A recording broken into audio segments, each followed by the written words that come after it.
दोस्तों, क्या आपने कभी सोचा है कि ये बारिश कहाँ से आती है? आज हम निकलते हैं एक ऐसे सफर पर जो समुंदर से शुरू होकर आसमान तक जाता है। देखिए इस विशाल समुद्र को। सूरज की सुनहरी किरणें जब इस पानी पर गिरती हैं तो एक जादू होता है।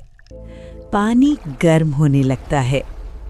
धीरे धीरे ये पानी नन्ही भाप बनकर ऊपर उठने लगता है, बिल्कुल वैसे ही जैसे गर्म चाय से धुआं निकलता है। इसे हम इवैपोरेशन कहते हैं। ये भाप इतनी हल्की होती है कि ये धरती को छोड़कर आसमान की ऊंचाइयों की तरफ उड़ने लगती है। हमारा पानी अब एक हवा का मुसाफिर बन गया है। जैसे जैसे ये भाप ऊपर जाती है, आसमान ठंडा होने लगता है और यहाँ शुरू होता है अगला चमत्कार, कॉन्डेंसेशन।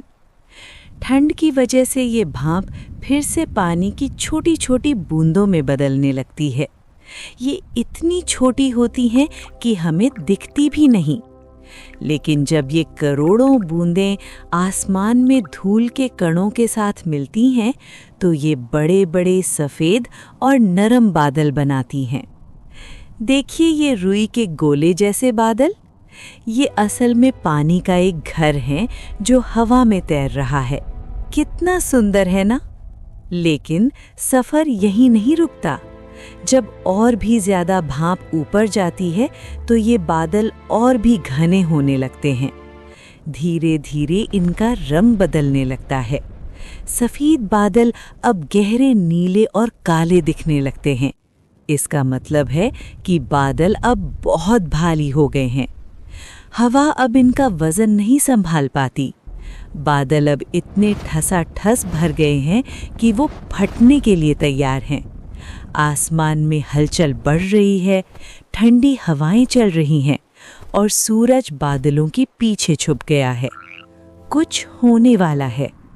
और देखिए, पहली बूंद धरती पर गिरी, टप, फिर दूसरी, फिर तीसरी और शुरू हो गई प्रेसिपिटेशन, यानी हमारी प्यारी बारिश। ये बूंदें आसमान से नीचे गिरती हैं, हमारे पेड़ों, घरों और खेत खलियानों को भिगोती हुई। धरती की प्यास बुझ रही है। सुनिए इस बारिश की आवाज़ को। ये हमारी धरती को नया जीवन देती है। सब कुछ कितना ताज़ा और हरा भरा दिखने लगा है। पानी की हर बूंद एक अनमोल उपहार है। ये नदियों में बहती है, तालाबों को भरती है और हमारी फसलों को उगाती है। अब ये सारा बारिश का पानी पहाड़ों से होता हुआ नन्ही धाराओं में बदलता है। ये धाराएं मिलकर एक बड़ी नदी बनाती हैं। नदियाँ हमेशा चलती रहती हैं, कभी नहीं रुकती। इनका मकसद है वापस अपने घर पहुँचना। और इनका घर कहाँ है? वही विशाल समुद्र, जहाँ से ये सफ़र शुरू हुआ था। पानी वापस समुद्र में मिल जाता है। इसे हम कलेक्शन कहते हैं।